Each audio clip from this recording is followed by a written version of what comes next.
बच्चों हम क्लास 12 के गणित का अध्याय 13 प्रायिकता प्रोबेबिलिटी का अध्ययन कर रहे हैं। पिछले सेशन में हमने देखा कि सह प्रतिबंध प्रायिकता क्या होती है और उस पर आधारित दो उदाहरण 1 और 2 को हल किया है। बच्चों आज के इस सेशन में सह प्रतिबंध प्रायिकता पर आधारित उदाहरण संख्या 3 से लेकर के उदाहरण संख्या 5 तक के उदाहरणों को हल करते हैं। तो बच्चों देखते हैं उदाहरण 3, देखिएगा। बच्चों परीक्षा में हमारा कोई भी क्वेश्चन गलत ना हो, इसलिए प्रत्येक उदाहरण को भी हमें समझना है, प्रत्येक प्रश्न को भी हमें समझना है। किसी भी प्रकार की कोई गलती हमें नहीं करनी है। प्रश्न किसी भी प्रकार से आए हमें सही करना है, क्योंकि हमारे कॉन्सेप्ट अच्छी तरह से सही हैं। अब बात करते हैं यहाँ पे प्रश्न 3 की। एक बक्से में 10 कार्ड 1 से 10 तक पूर्णांक लिखकर रखे हैं और उन्हें अच्छी तरह से मिलाया। बच्चों ये अच्छी तरह से मिलाया, यही क्या है? यादृच्छिक परीक्षण है, अर्थात उसको हमने रैंडम कर लिया, फेर कर लिया। इस बक्से से एक कार्ड यादृच्छिक निकाला गया यदि ये ज्ञात है। अब यहां पढ़ो बच्चों, ये ज्ञात है अर्थात एफ घटना मानेंगे इसको, कि निकाले गए कार्ड पर संख्या 3 से अधिक है तो इस संख्या के सम होने की क्या प्रायिकता है? ये दूसरी घटना जो अपन ज्ञात है 3 से अधिक है, अर्थात यहाँ पे अपनी सैंपल स्पेस बन जाएगा और इनमें से देखना है, फिर इसको नहीं देखना है, फिर इनमें से देखना है कि सम कौन सा है, 3 से अधिक वालों संख्या में सम कौन सा है, उसकी प्रायिकता निकालना है। और ये किस पर आधारित है? सह प्रतिबंध प्रायिकता। सिंपल सी बात है कि एक बक्से के ऊपर कितने हैं? एक बॉक्स में 1 से 10 तक नंबर लिख के रखे गए हैं, उन्हें अच्छी तरह से हिलाया, अर्थात वो क्या हो गया? यादृच्छिक परीक्षण कर लिया, फेर कर लिया। उसके बाद में क्या है? इस बक्से में से एक कार्ड निकाला जाता है, अर्थात कोई भाईबंदी नहीं है, रेंडमली निकाला जाता है। यदि ये ज्ञात हो और हमें पता है कि निकाले गए कार्ड की संख्या 3 से अधिक है, अर्थात 3 से अधिक है, तो कितना हो जाएगा? 3 से अधिक है तो 4, 5, 6 इस प्रकार होगा। ये हमें ज्ञात है। इसके बाद इसके ज्ञात होने पे हमें करना है कि इस संख्या के सम होने की क्या प्रायिकता है, इनमें से जो होगी उनके सम होने की, अर्थात अब सैंपल स्पेस ये न होकर के ये हो जाएगा और इनमें से हमें सम कौन सा आएगा? 3 के आगे 4 होता है, 6 होता है, इसी प्रकार उनकी प्रायिकता निकाल लेंगे, या फिर अपन फॉर्मूले से भी निकाल लेते हैं। तो यहां अपन यूज करते हैं फॉर्मूला। तो देखो बच्चों, पहले तो अपन मान लेते हैं फॉर्मूला है P E/F is equal to P E intersection F upon PF। ये फॉर्मूला आपको हर क्वेश्चन में लिखना है। अब देखो, माना ई घटना कौन सी है? ई घटना हमें ज्ञात करनी है, अर्थात संख्या के सम आने की, संख्या के सम आना, ये हमें ज्ञात करना है। और F घटना कौन सी है? जो हमें मालूम है, अर्थात ये ज्ञात है, तो संख्या 3 से अधिक आना। पहले तो ये पहचान लेना है और इसके हिसाब से ये जानते हैं ये घटना घटित हो चुकी है, इसकी ज्ञात करनी है, ये घटना घटित हो चुकी है, ये ज्ञात करनी है, और ये क्वेश्चन में दिया हुआ है। अब अपन बात करते हैं कुल सैंपल स्पेस की, अर्थात कुल संभावना S, और वो क्या क्या होगी? 1, 2, 3, 4 या 5, 6, 7, 8, 9 और 10। ये अपनी क्या होगी? कुल संभावना। अब अपन बात करते हैं कि E सम संख्या, पहले अपन F की बात करते हैं, तो F घटना, तो F 3 से अधिक आना,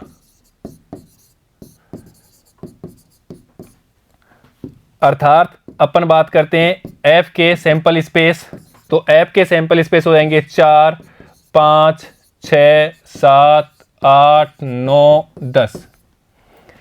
इसी प्रकार से E घटना, उसके अपन सैंपल स्पेस ले लेते हैं, और E घटना क्या है? E घटना है हमने मान ली है सम आना, अर्थात सम आना, इनमें से सम आना, इनमें से सम आना, तो क्या होगा? 4, 6, 8, 10। तो E इंटरसेक्शन F। अब देखो यहाँ पे कॉमन कौन सा है, वो तो कॉमन ले लेते हैं, 4 भी है, 6 भी है, 8 भी है और 10 भी है, अर्थात इसकी प्रायिकता लेंगे तो P E intersection F is equal to 1 2 3 4, अनुकूल अपने फेवर में 4 बटे कुल कितने हैं, अभी कुल लेना है सैंपल स्पेस से, यहाँ से लेना है, तो कुल है अपनी 10, तो यहाँ लिखेंगे 10। इसी प्रकार P, अभी लेना है हमें F यहाँ से, तो यहाँ से फेवर में कितना है 1 2 3 4 5 6 7, तो फेवर में अपने पास 7 और कुल है 10। 1 2 3 4 5 6 7। अब फॉर्मूला हम जानते हैं कि P E अपॉन F, अर्थात F घट चुकी है और E की प्रायिकता निकालनी है, अर्थात फॉर्मूला है P E intersection F upon P F। और यहाँ पे ये मान रख देते हैं, यहाँ से ये मान रख देते हैं, तो पहले यहाँ रखेंगे तो 4/10 अपॉन 7/10, 10 से तो ये अपना 10 कैंसिल हो जाएगा, तो 4/7, यही हमारा आंसर है। P E अपॉन F घटना घट चुकी है, अर्थात F घटना क्या थी, F घटना हमारे पास में क्या थी, 3 से अधिक आना, तो ये घटना घट चुकी है। उसके बाद में इन 3 से अधिक आने पे 3 से अधिक अंक आने में से हमें देखना है कि सम संख्या कौन कौन सी है, उसके आने की प्रायिकता होगी 4/7। तो बच्चों यहीं से अपन देखते हैं, अगर सीधा यहाँ ही कर लेते हैं, ये देखो अब हमारा सैंपल स्पेस कौन सा हो गया, ये वाला हो गया, अर्थात 3 से बड़ी संख्या, और इनमें सम संख्या कितनी है, इनमें सम संख्या 1 2 3 4, तो यहाँ पे अनुकूल कितना हो गया 4, और कुल कितना 1 2 3 4 5 6 7, तो 4/7, तो ये हमारा आंसर हो गया। ये आपने फॉर्मूले से निकाला तो 4/7 अपना आंसर आ गया बच्चों। ठीक है बच्चों, नेक्स्ट बात करते हैं उदाहरण 4 की, और ये तो बहुत ही अच्छा उदाहरण है, देखिएगा ये क्वेश्चन बहुत अच्छा क्वेश्चन है। देखिएगा, एक पाठशाला में 1000 विद्यार्थी हैं, कितने हैं 1000, जिनमें से 430 लड़कियां हैं, और इनमें से भी ये ज्ञात है कि 430 में से 10% लड़कियां हैं और वो क्लास 12 में पढ़ती है। क्या प्रायिकता है कि एक यादृच्छा चुना गया विद्यार्थी क्लास 12 में पढ़ता है, ये हमें ज्ञात करना है। यदि ये ज्ञात है, ये हमें दिया हुआ है, ये घटना घटी हुई है कि चुना गया विद्यार्थी क्या है, एक लड़की है, तो बच्चों इसको अपन हल करते हैं। तो सबसे पहले तो अपन माना ई घटना क्या है हमारे पास में, ई घटना हमें ज्ञात करनी है, यादृच्छा चुना गया विद्यार्थी कक्षा 12 कक्षा 12th में पढ़ता है, ये घटना है हमारी ई घटना। अब बात करते हैं एफ घटना। एफ घटना क्या है कि यादृच्छा चुना गया विद्यार्थी लड़की है, तो यादृच्छा चुना गया विद्यार्थी क्या है, लड़की है, ये हमें पता है, और वो लड़की है और वो कौन सी क्लास की होनी चाहिए, 12वीं क्लास की होनी चाहिए। ये लड़की तो है पर वो कौन सी क्लास की हो, 12वीं क्लास की, इसकी प्रायिकता हमें ज्ञात करनी है।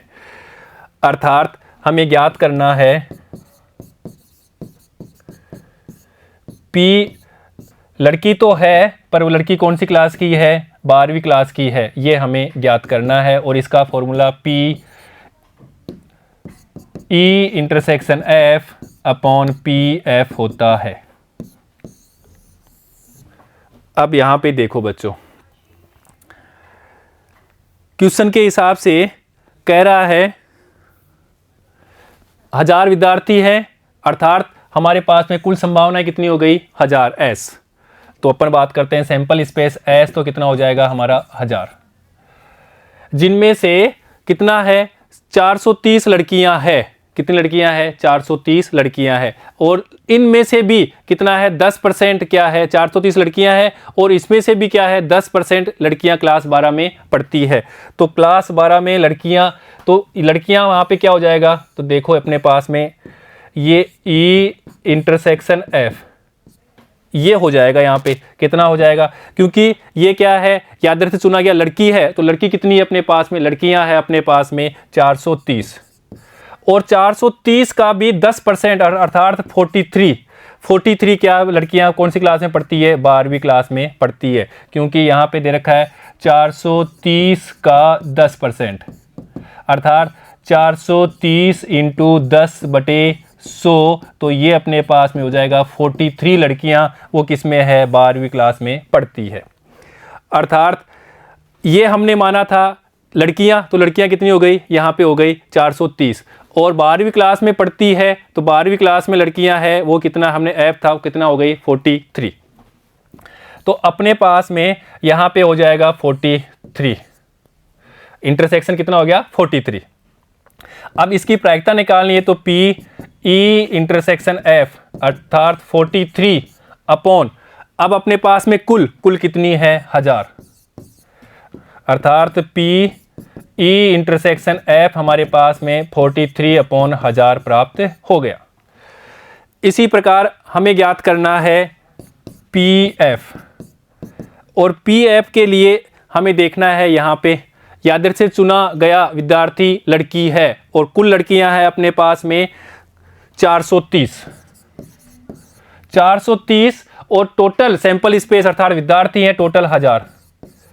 तो बच्चों अब ये चीजें अपन फॉर्मूले में रख देते हैं, इसलिए पी ई अपॉन एफ अर्थात चुनी गई लड़की क्या हो, क्लास 12 की हो, ये ज्ञात है, चुनी गई लड़की है, वो लड़की भी किसकी हो, 12 क्लास की हो, अर्थात पी ई इंटरसेक्शन एफ, और इसका मान यहां से लिखेंगे 43 अपॉन 1000, और यहां पे पी एफ का मान 430/1000।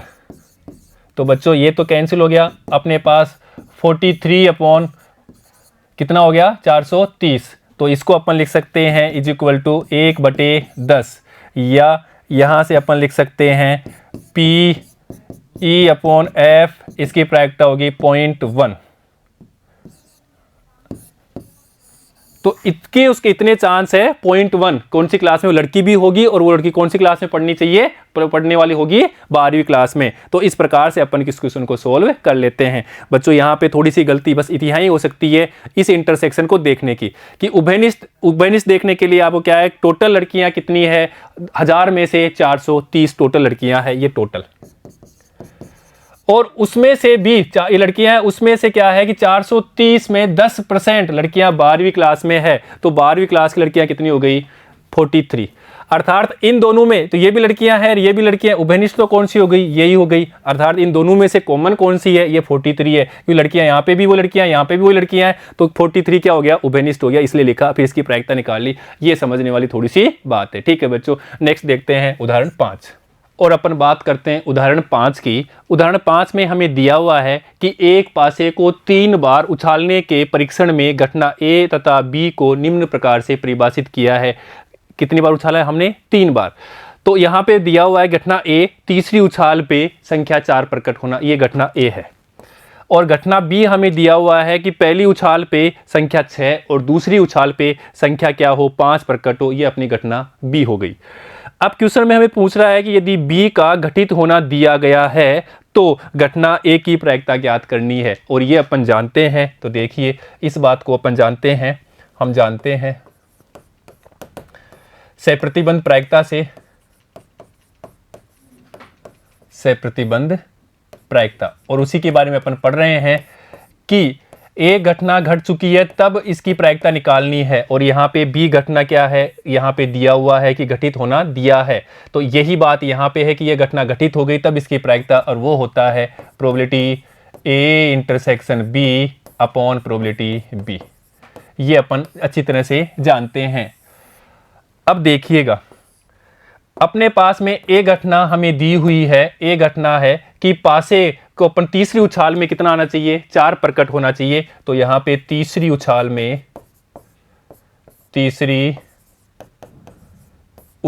में 4 संख्या 4 प्रकट होना, ये अपनी घटना ए है। इसी प्रकार जो बी घटना है, बी घटना हमें पहली उछाल में तो 6 और दूसरी उछाल में 5, ये अपनी बी घटना है। तो बी घटना पहली में यहाँ पे हमें दिया हुआ है 6, तो यहाँ पे लिख देते हैं अपन 6, व दूसरी उछाल में 5 संख्या प्रकट होना। ये घटनाएं हमें दी हुई है, अर्थात ये घटना तो क्या है, हमें ज्ञात है, ये घटना हमें ज्ञात है, ये ज्ञात है, तब हमें इसकी प्रायिकता निकालनी है। और ये भी वही बात है, ये घटना क्या है, हमें ज्ञात है, तब हमें इसकी प्रायिकता निकालनी है, घटना एक की प्रायिकता निकालनी है, और वो सहप्रतिबंध प्रायिकता से निकालते हैं। और ये बात ही हमें यहाँ पे दिया हुआ है। अब अपन बात करते हैं इस पासे की 3 उछाल की, कि एक पासा को 3 बार उछालते हैं, 3 बार।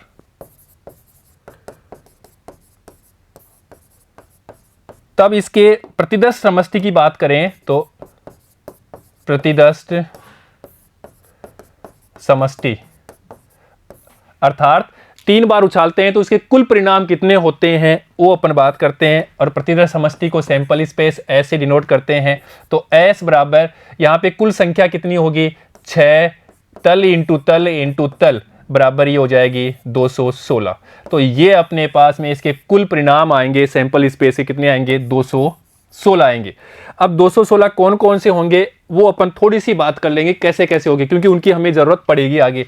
तो ये कौन कौन से हैं अपने पास में, एक हो, पहली उछाल में एक आए, दूसरी में एक आए, तीसरी में एक आए, या पहली में एक आए, फिर एक आए, फिर 2 आए।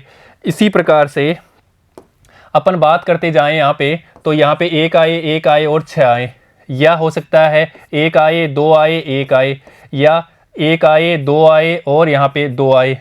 तो इस प्रकार से यहाँ पे भी अपन बात करेंगे तो यहाँ पे 1 2 6, तो ऐसे ये चलता जाएगा। यहाँ अपन बात करेंगे 1 आएगा, 3 आएगा, फिर 1 आए, तो ऐसी प्रकार से यहाँ पे 1 3 2, तो ये ऐसे प्रकार से 1 3 6। तो इस प्रकार से अपने पास में यहाँ पे कुल जो घटनाएं होंगी वो 6 इंटू 6 बराबर 216 होगी। ये इसी प्रकार से चलती जाएगी। तो ये अपने पास में सैंपल स्पेस प्राप्त हो जाएंगे किसके, एक पासे को 3 बार उछालते हैं तो कुल संभावित परिणाम कौन कौन से होंगे, ये वाले अपने पास प्राप्त होंगे। अब देखते हैं अपन घटना बी के परिणाम। घटना बी के कौन कौन से परिणाम हैं, हम उनकी बात करते हैं। तो घटना बी क्या है, पहली उछाल पर 6 और दूसरी उछाल पर 5 प्रकट हो। तो देखिएगा पहली उछाल पे यहाँ पे 1 था, तो इसकी जगह पहली उछाल पे 6, और दूसरी उछाल पे क्या है, 5 है। तो यहाँ पे जैसे पहले 1 था, फिर 1 था, 1 आया, 1 था, 2 आया, 1 था, इसी प्रकार से कितना आया, 3 आया। तो इसी प्रकार से आगे चलता जाएगा, 1 था, फिर 4 आएगा, 1 फिर 5 आएगा, 1 6 आएगा। इसी प्रकार 6 की स्टार्ट होगा, यहाँ पे 2 स्टार्ट होगी लाइन की, फिर 3 की लाइन से, फिर 4 की लाइन से, ऐसे 5 की लाइन, फिर 6 की लाइन। तो यहाँ पे 6 की लाइन की बात करें तो 6 आएगा, फिर दूसरे में 5 है। ये तो हमें दिया है घटना बी के बारे में यहाँ पे। तो 6 आए, 5 आए, फिर क्या है, 1 आएगा, ये 1, या 6 आए, 5 आए, 2 आएगा, तो 6 5 2 कि पहली उछाल में 6, दूसरी में 5 और तीसरी में क्या आए, 2 आ सकता है। या क्या हो सकता है कि 6 आए पहली में, दूसरी में 5 आए, फिर 3 आए। या क्या हो सकता है, अपन मान लेते हैं यहाँ से 6 तक जाएगा, तो ये देखो 6 आएगा, फिर 5 आएगा, फिर 4 आएगा। या इसी प्रकार से 6 आए, 5 आए, 5 आए। या इसी प्रकार से 6 आए पहली में, दूसरी में 5 आए और फिर तीसरी में 6 आए। तो ये अपने पास में पहली में कितना हो, 6, दूसरी में 5, ये संख्या आए तो उसके संभावित मान कौन से होंगे। फिर तीसरी में 1 आ सकता है, फिर 2 आ सकता है, या 3 आ सकता है, या 4 आ सकता है, या 5 आ सकता है, या 6 आ सकता है। कौन सी उछाल में, तीसरी उछाल में, क्योंकि 2 उछालों में तो हमें दे रखा है, पहली में 6 और दूसरी में 5। तो पहली में हमने ले लिया 6, दूसरी में 5, तो ये फिर तीसरी में 1 आ सकता है, या 2 आ सकता है, या 3 आ सकता है, या 4 आ सकता है, 5 आ सकता है, या 6 आ सकता है। तो अपने पास में यहाँ पे कुल परिणाम कितने हो गए, कुल परिणाम घटना बी के ये अपने पास में हो गए 6, 1 2 3 4 5 6। और यहां पे अपन बात करेंगे तो ये कुल परिणाम किसके हैं, घटना बी के हैं, अर्थात ये क्या हो गए, फेवर में हो गए। अगर अपन प्रायिकता निकालें तो प्रोबेबिलिटी बी वो होता है कुल, यहां पे अनुकूल, फेवर में अनुकूल घटनाएं या परिणाम बटे कुल परिणाम घटनाएं। अब देखिए घटना बी की अनुकूल अपने पास में कितनी है, 6, क्योंकि कुल परिणाम घटना बी के ये अपने पास में क्या हो गए, फेवर में हो गए। अपन किसकी निकालेंगे बात, प्रायिकता बी की बात करेंगे, प्रोबेबिलिटी बी की बात करेंगे, तो इसके फेवर में कौन से, ये 6, तो ये 6।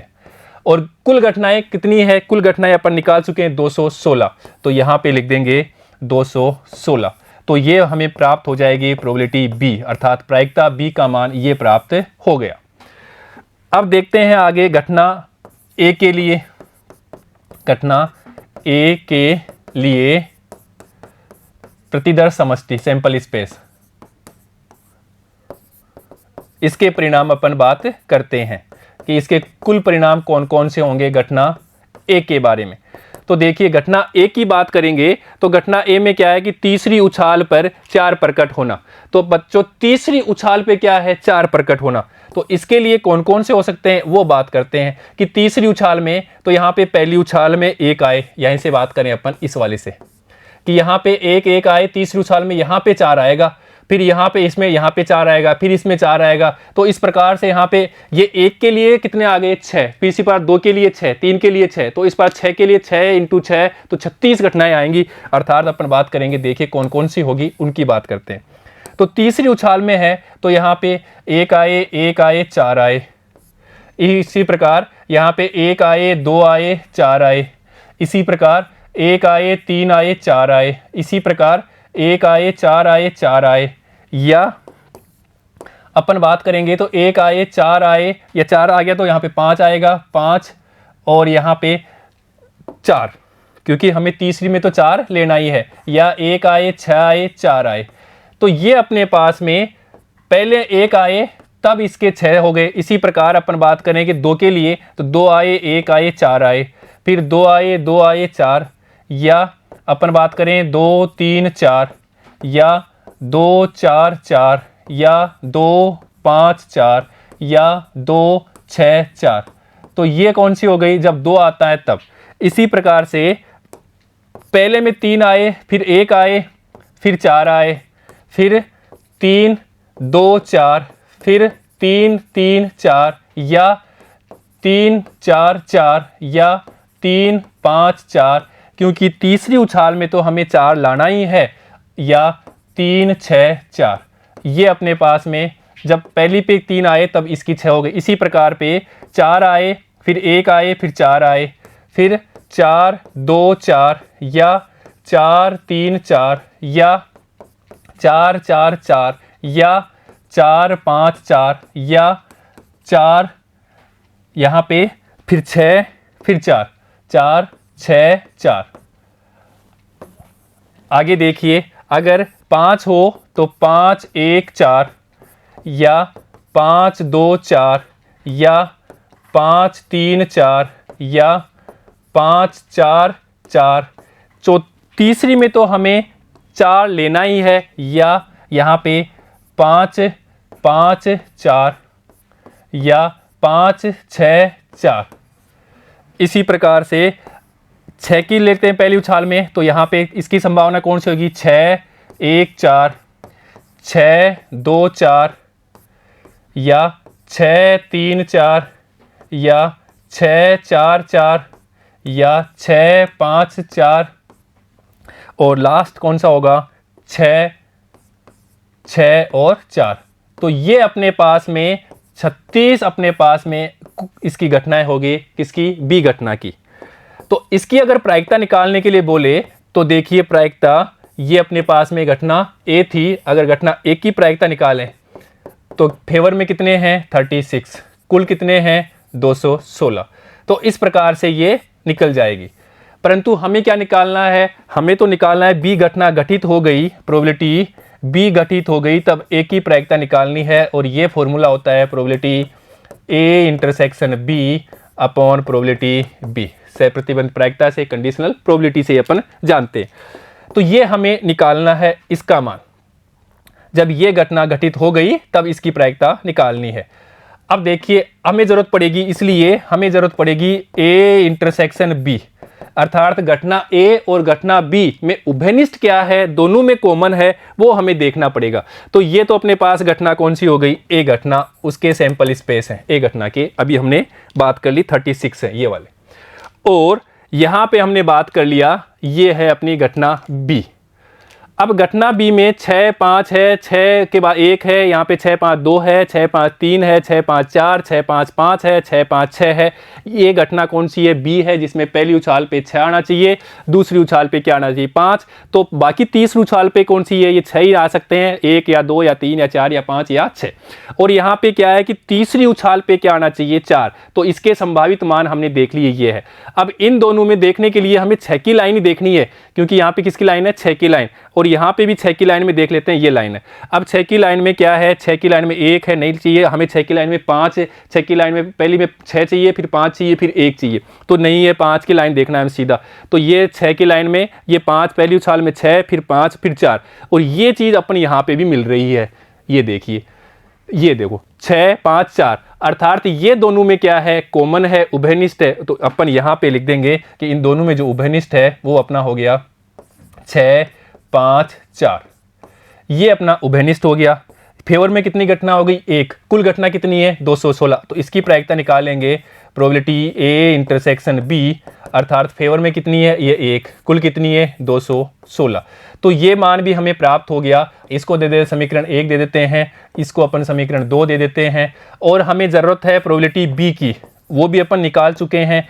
प्रोबेबिलिटी B अर्थात यहाँ पे लिए, तो प्रोबेबिलिटी B का मतलब B घटना थे, उसके फेवर में कितनी थी, 6 थी। यहाँ हमने बात की थी प्रोबेबिलिटी B के लिए, ये देखिए ये अपन निकाल भी चुके हैं, क्योंकि इसके अनुकूल कितनी थी, ये 6 थी, और कुल कितनी थी, 216 थी। तो यहाँ से लिखेंगे 6/216।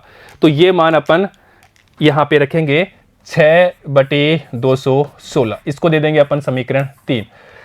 अब इसलिए समीकरण 1 2 3 से, समीकरण 1 2 व 3 से, तो देखिए हमें प्राप्त हो जाएगा प्रायिकता, जब B घटना घट चुकी है तो A की प्रायिकता is equal to probability A intersection B upon probability B, और ये मान अपन 2 और 3 से रख देते हैं। तो देखिए ये मान अपन यहाँ पे पुट कर देते हैं, इसके मान यहाँ से, तो 1/216 अपॉन यहाँ से रखेंगे तो 6/216, 216 से 216 कैंसिल हो गया।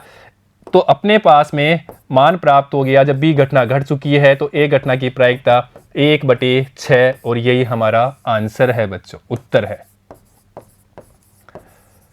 तो इस प्रकार अपन क्वेश्चन को आसानी से सोल्व कर सकते हैं। बस हमें पता होना चाहिए कि कंडीशनल प्रोबेबिलिटी है, यहाँ पे तो हमें साफ ही दिया हुआ था क्वेश्चन में कि A घटना क्या है, यहाँ पे A घटना है, यहाँ पे B घटना है, और यहाँ पे फिर दिया हुआ कि B घटना घटित होना दिया है, तब A घटना की प्रायिकता निकालनी है। अर्थात कंडीशनल प्रोबेबिलिटी है कि B घटना घटित है तब A की प्रायिकता ये होता है। इनके मान अपन निकाल चुके हैं, और घटना A है दे रखा है, घटना B दे रखा है, तो हमने उनके परिणाम देख लिए कि घटना A के कौन से परिणाम है, और घटना घटना A के परिणाम 36 आ गए, इसी प्रकार ये घटना B के परिणाम 36 आ गए। इन दोनों में कॉमन कौन सा है, उभयनिष्ठ कौन सा है, वो देख लिया, इसकी प्रायिकता ले ली, फिर इनके फॉर्मूले में रख दिया, तो अपने पास में आंसर प्राप्त हो गया। अर्थात B घटना घटित है तब A की प्रायिकता 1/6, ये अपना आंसर हो गया। ठीक है बच्चों, तो बच्चों आज हमने इस सेशन में प्रश्नावली 13.1 के उदाहरण संख्या 3 से लेकर के उदाहरण संख्या 5 तक के उदाहरणों को हल किया है। बच्चों नेक्स्ट सेशन में हम प्रश्नावली 13.1 के उदाहरण संख्या 6 और उसके आगे के उदाहरणों को हल करेंगे। ठीक है बच्चों, धन्यवाद।